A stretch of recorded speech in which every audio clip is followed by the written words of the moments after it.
You guys ever hear about this, cricket factory that they put up in London, Ontario, and that Trudeau spent $9 million on it? Well, go figure. Apparently, it's not doing too well. So there's an article here from the National Post that says Trudeau's 9 million bet on edible crickets runs into trouble. And yes, this is real. They were literally having a factory where they were making edible crickets. So let me just read a little bit of this to you guys, and we'll talk about it after. So just 2 years after the Trudeau government put up nearly 9 million to help the world's largest edible cricket factory, the facility is dramatically cutting staff and production in what they say is an extended retooling. Yeah, that's liberal mumbo jumbo for hey, we're failing and we just threw away another 9 million bucks. You know who really could use that 9 million bucks? You know who could really use it? Homeless people. They could have used that to build some cheap, affordable housing. Food banks, right? I've made multiple videos about how they're basically running out of food. But no, crickets it is. That's what he spends the money on. Aspire Food Group, which cut the ribbon last year on a 150,000 square foot edible cricket factory in London, Ontario, has just laid off two-thirds of its workforce and significantly cut back shifts, saying they need to make some improvements to its manufacturing system. Yeah, maybe you need to improve on the fact that you're manufacturing fucking crickets.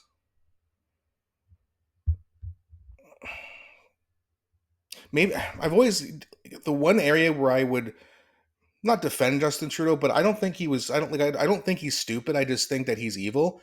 This stuff makes me look wrong. This stuff makes it look like he's just an idiot. Like, what's going on here?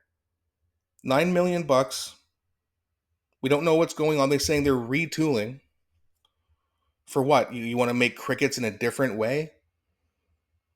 Or maybe it's the fact that most people aren't going to buy this crap because it's garbage and we want to actually eat meat, not bugs like they want us to be eating. I remember saying this like a year ago, and everyone I told it to, oh, you're a conspiracy theorist. This plant's not going to be going to building or to building or to making edible crickets, or they don't want us to eat bugs. Well, clearly they want us to eat bugs, or else they wouldn't be making edible crickets. Like, what other reason is there to make edible crickets? It makes no sense. Let me just see here. So it says Aspire will be at home here as the company redefines what is possible in the insect protein sector. That's an interesting way to put it. Creating new solutions for sustainable food production. See, right there, admitting it. Liberal MP Ariel Kayabaga said in a statement. So the Liberals put up a bunch of our money because they want us to eat bugs, but yet they won't give food to food shelters. They won't build a cheap, affordable housing for people to get off the street or for people to, be able to afford a decent life without having to work 80 hours a week at a crappy job. They won't keep criminals in jail. They keep funding proxy wars. They're literally spending our money and then telling us how good of a job they're doing. You can't even run a cricket factory, Justin Trudeau. You can't even run a cricket factory. Kevin O'Leary was right. He couldn't manage a 7-Eleven either, or a candy store, I think he said. He can't manage anything. It's unbelievable how wasteful and stupid this government really is. And that's why the conservatives are in the lead. That's why no one went over.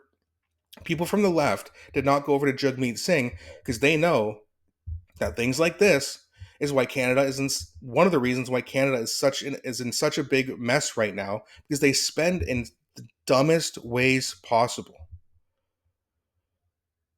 The conservatives, again, I've shared my concerns before, and I do have them, but at least financially speaking, they're 10 times better, at least.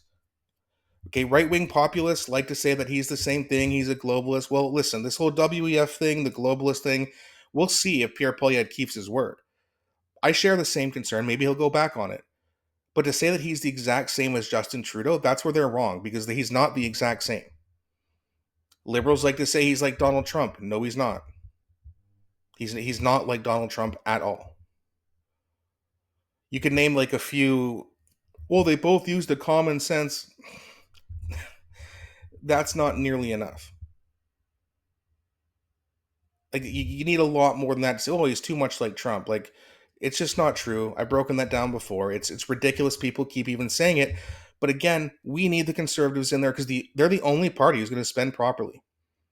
Okay, if Maxime Bernier and the Populist Party, the People's Party of Canada, if they want to get their act together and, win a seat in Parliament or two and actually, gain some steam, fine. But if you look at Maxime Bernier's writing, I can't remember the name of it, but I checked it a few weeks ago. He's in third place in his own writing.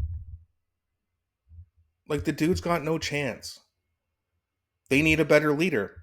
Or else we're going to be stuck going back and forth from the Conservatives or the Liberal Party. And that's kind of a scary thought considering, all these agendas people are talking about. And I think there's legitimate concerns. Maybe they are just a conspiracy theory, but maybe they're real. And conspiracy theorists, we've been right a lot lately, haven't we? Starting, I don't know, say a few years ago. Remember what happened? Yeah. Everything we said was a conspiracy, right? Now we know everything we said was right. $9 million on bugs. I mean, if this stuff doesn't piss you off, I don't know what does. Like, I don't understand how people can see shit like this and just still think, yeah, Justin Trudeau, yeah, it's not bad. He's the worst prime minister in history. And the guy should be in jail for fucking treason. But I don't know. I guess there's a double standard for people, and people on the other side get punished just for having an opinion or have their bank accounts frozen because they show up to Ottawa. But meanwhile, you've got all these violent protests going on right now about the Palestine and the Khalistani protests, burning our flag, saying "Burn Israel, burn." That's not inciting violence. What happened to their bank accounts? Nothing. This is why a lot of people like me, who used to be on the left firmly, have now left the left. Not because I just got old and realized that, the liberals, being liberal when you're young is kind of like the cool thing to do. But then you grow up a little bit, usually you become a little bit more conservative if you have half a brain. Some people don't, they stay liberal forever. Fine. But this is why a lot of people like me who now are in the middle and would vote for a liberal party if they were any good.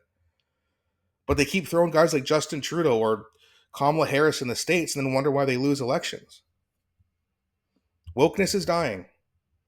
And I can't wait for that to happen. But let me know what you guys think in the comment section. Do you think that this whole cricket factory thing is a good idea in the first place? I can't wait to hear what you guys have to say about that because I know you're going to roast Justin Trudeau in the comments. Please don't be shy. That's going to be it for this video, guys. Thanks so much for watching. Please also don't forget to like and subscribe as it really helps grow the channel. Thanks again so much for watching, and I'll be back shortly with a new video.